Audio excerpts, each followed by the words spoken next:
Assalamualaikum warahmatullahi wabarakatuh. Kembali lagi kita bertemu di BDR kita pada Runtis. Kita setiap hari Rabu jam 7 sampai dengan jam 9.30. Oke. Sekarang kita mau melanjutkan materi kita yang kemarin. Kemarin kita bicara tentang persamaan garis lurus, yaitu tentang grafik garis lurus. Sekarang kita bicara tentang gradien dari garis lurus.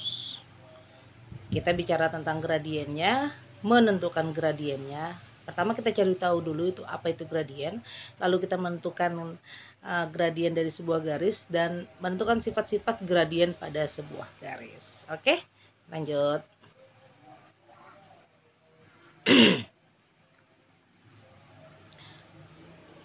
Oke, yang pertama gradien garis. Apa sih gradien garis gitu ya? Gradien garis itu adalah nilai kemiringan atau kecondongan dari suatu garis. Gradien itu biasanya dilambangkan dengan huruf M. Bu, emang garis itu miring ya, Bu? Bu, emang garis itu condong ya, Bu? Condong ke kiri apa condong ke kanan gitu ya? Kayak kamu, lo sih condong sama dia gitu. Berarti ada arah yang mendekat gitu ya kan? Seperti itu. Condong tuh artinya nggak lurus ya kan? Kalau condong, kalau misalnya dalam kehidupan kita pertemanan, kamu sih lebih condong ke dia gitu ya. Itu artinya kita tidak lurus lagi gitu, tidak adil lagi kalau bahasanya gitu, tidak lurus tapi sudah lebih mendekati kepada sesuatu, yaitu itu yang dimaksud dengan kecondongan kalau dalam kehidupan sehari-hari kita. Tapi kalau dalam kehidupan matematika seperti apa itu kecondongan atau kemiringan dari sebuah garis ya?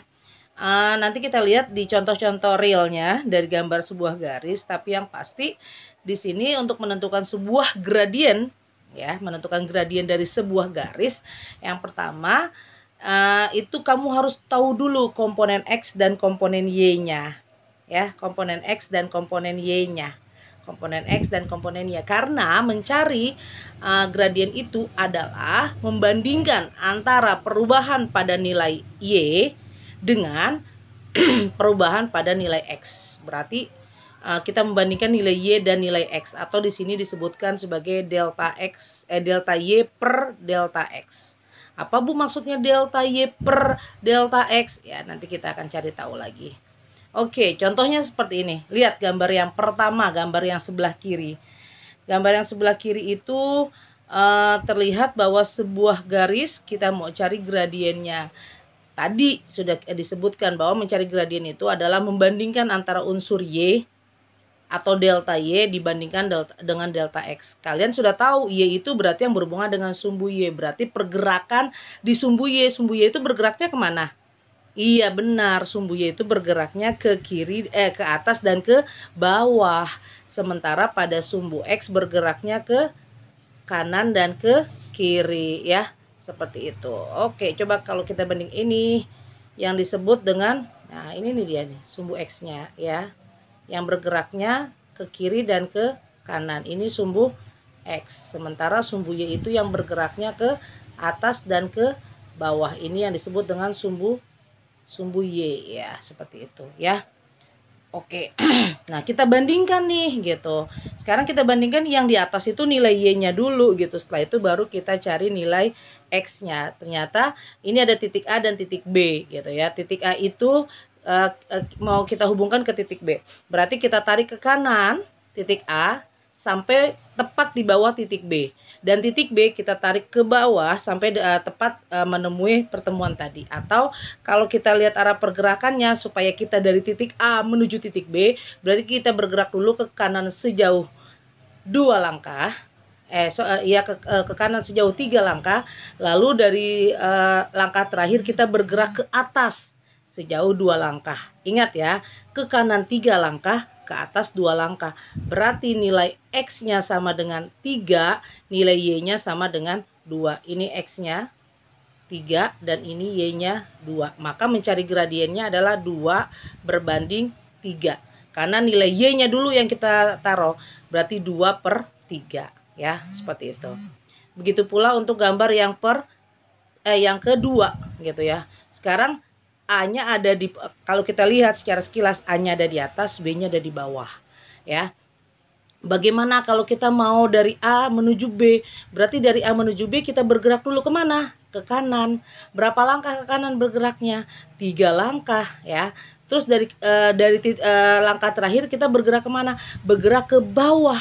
Berapa langkah? 2 langkah gitu. Jadi kita dapat nilai X-nya 3 dan nilai Y-nya adalah min 2. Maka gradiennya adalah min 2,3 seperti itu ya. Paham ya? Min 2,3. Lanjut. Nah, menentukan gradien jika diketahui garisnya. Kemarin kita udah bahas nih bagaimana cara mengubah Y sama dengan MX tambah N menjadi AX tambah BY sama dengan C. Sudah kan kemarin kita belajar? Iya. Ternyata nanti sebuah garis tidak hanya disajikan dalam bentuk Y sama dengan, tapi bisa saja seperti contoh yang berikutnya itu dalam bentuk AX tambah BY gitu. Nah, kalau bentuknya sudah Y sama dengan MX tambah N itu jelas. Kalau sudah bentuknya seperti soal nomor 1 gitu ya, jelas banget. Kalau udah bentuknya seperti soal nomor 1, gampang kita lihatnya. Lihatnya ya M-nya ya yang langsung ada di depan X. Y sama dengan MX tambah N, maka gradiennya adalah M. Tapi kalau bentuknya masih bentuk AX tambah BY sama dengan C, nah kita harus ubah dulu. Seperti yang kemarin sudah kita pelajari, bagaimana cara mengubahnya gitu. Ubah dulu menjadi bentuk Y sama dengan MX tambah C. Sehingga kalau bentuknya nanti AX tambah BY sama dengan C, maka gradiennya adalah M sama dengan min A per B. Atau kamu ubah dulu yang kemarin kita sudah pelajari bersama-sama ya. Seperti itu. Terus bagaimana Bu kalau ternyata gradiennya ini dia diketahui dari 2 titik yang dilalui gitu ya. Kayak tadi tuh ada titik A sama titik B. Bisa lo cari dengan cara ini gitu. Tetap yang kita lakukan adalah perubahan pada komponen Y dibandingkan dengan perubahan pada komponen X gitu ya. Jadi dianggap misalnya dia melalui titik A X1, Y1 dan titik B melalui titik koordinatnya adalah X2, Y2. Ingat, sebuah titik selalu berkoordinat X, Y ya. Karena ini ada 2 titik, berarti titik A kita anggap sebagai komponen pertama. Berarti X-nya X1, Y-nya Y1.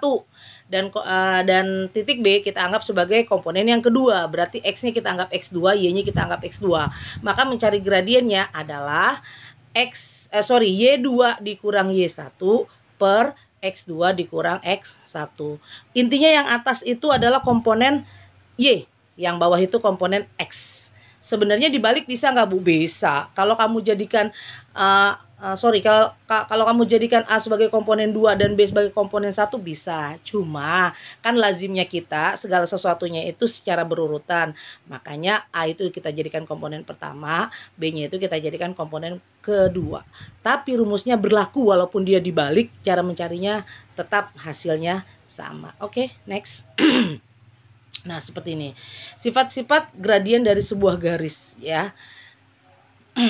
Jika garis dari kiri ke kanan, maka gradiennya itu bernilai positif atau M-nya bernilai positif. Bu, dari kiri ke kanan gimana sih Bu? Loh, kita kan kalau menulis secara huruf Latin, kita kan mulainya dari sebelah kiri kan? Nih, kan kayak gini tuh.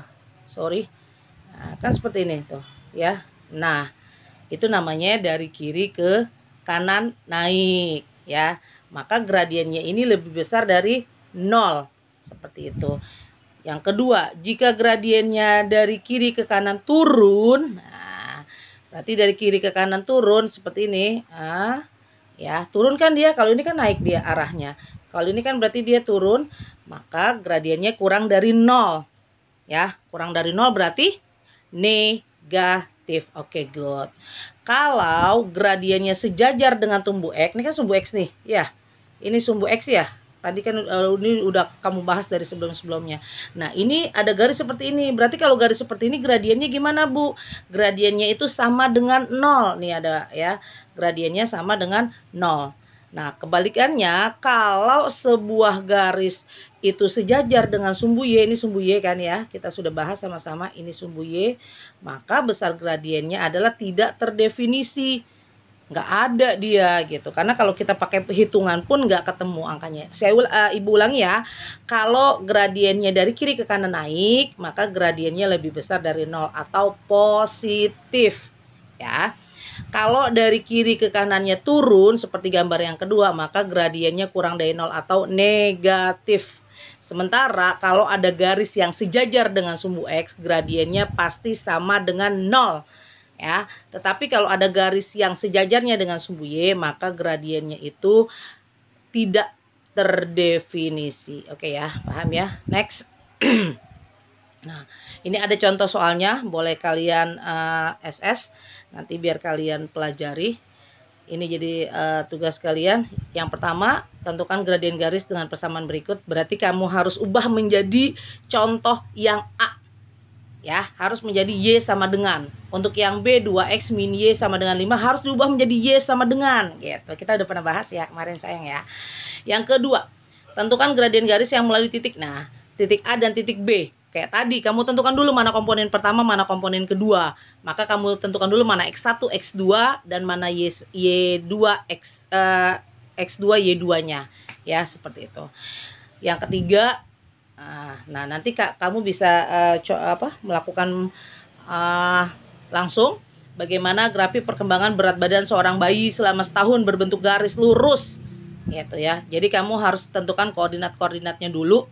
Usia 1 tahun 360 gram, 10 bulan 900 gram. Nah, itu kan udah ketahuan untuk koordinatnya, ya kan, seperti itu ya. Tentukan besaran kenaikannya, ya itu kan berarti mencari gradiennya. Lanjut. Bagaimana persamaan garis lurus ya. Yang akan kita bahas yaitu yang pertama, persamaan garis lurus yang diketahui gradien dan salah satu titik yang dilaluinya. Jadi diketahui ini gradiennya dan diketahui salah satu titik yang nanti akan dilaluinya. Kalau kamu disuruh membuat persamaan garisnya. Ya, atau yang kedua, bagaimana jika yang diketahui hanya 2 titik yang dilaluinya saja. Tetap kita bisa mencari persamaan garisnya, baik itu yang diketahui dengan cara pertama maupun yang diketahui dengan cara kedua. Cara pertama tadi apa? Jika diketahui gradiennya dan salah satu titik yang dilaluinya. Cara yang kedua, nggak diketahui gradiennya, tapi 2 titik yang akan dilaluinya itu diketahui. Oke ya, ini ada ilustrasinya, mungkin lebih jelasnya kita lihat ke sini. Iya. Yang pertama, persamaan garis yang diketahui gradien dan salah satu titik yang dilalui oleh garis, gitu ya.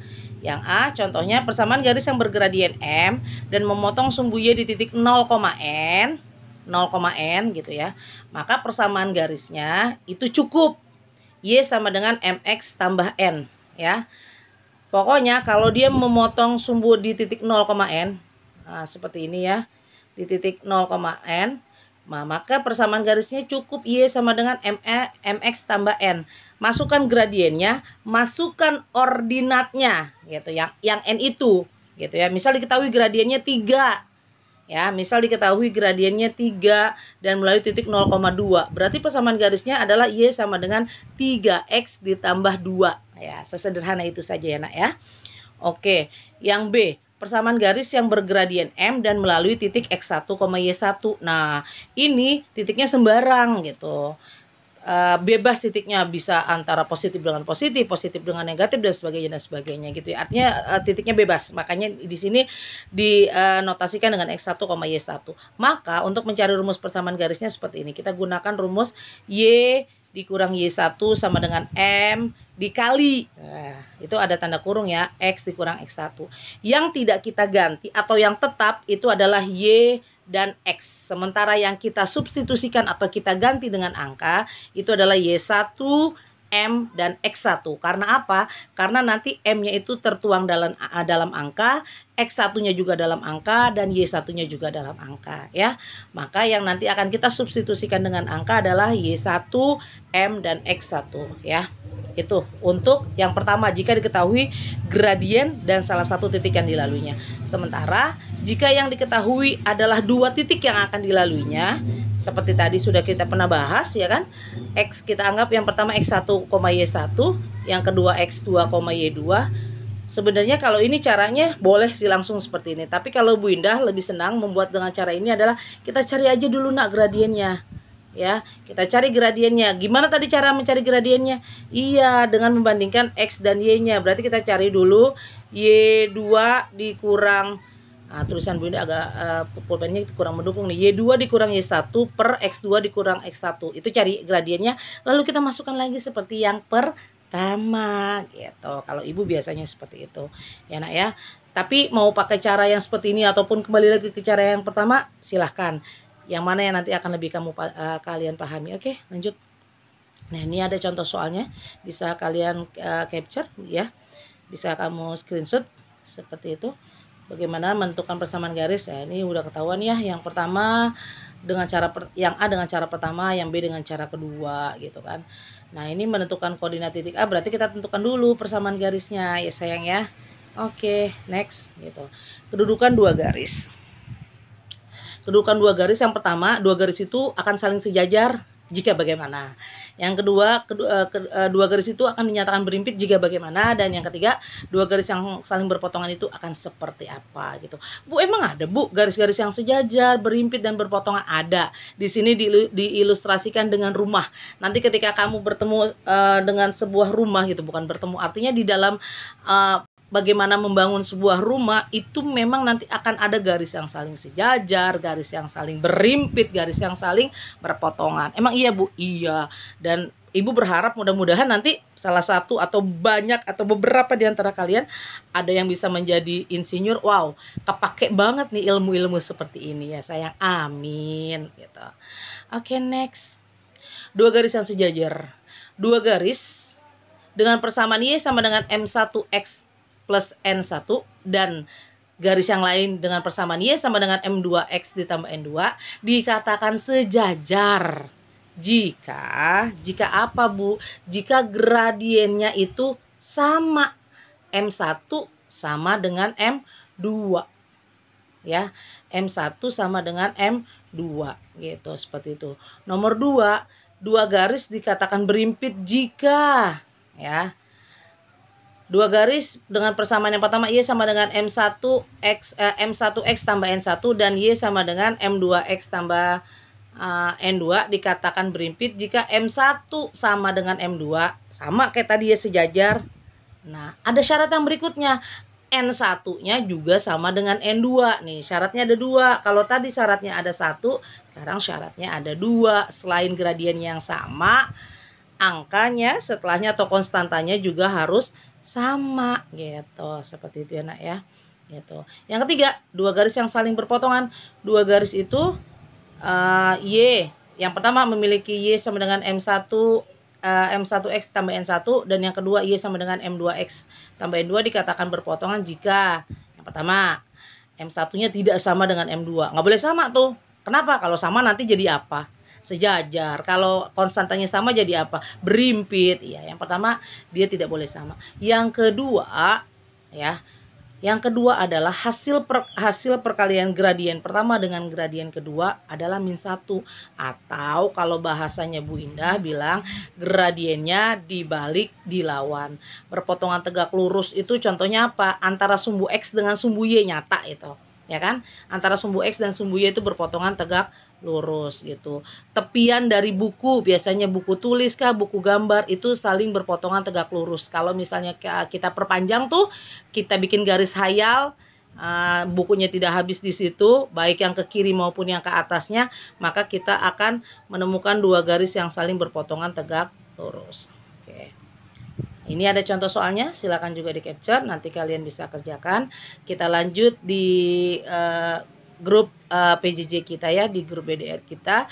Semoga apa yang Bu Indah jelaskan hari ini bisa bermanfaat buat kalian. Jika ada yang ingin ditanyakan, kita bicarakan lebih lanjut di grup kita, kita diskusikan lebih lanjut di grup kita. Bu Indah mohon maaf bila ada kesalahan atau kekurangan, itu berasal dari diri Bu Indah pribadi. Terima kasih atas perhatiannya, semoga jadi ilmu yang bermanfaat dan barokah buat kalian di kehidupan nantinya. Oke, assalamualaikum warahmatullahi wabarakatuh. Terima kasih.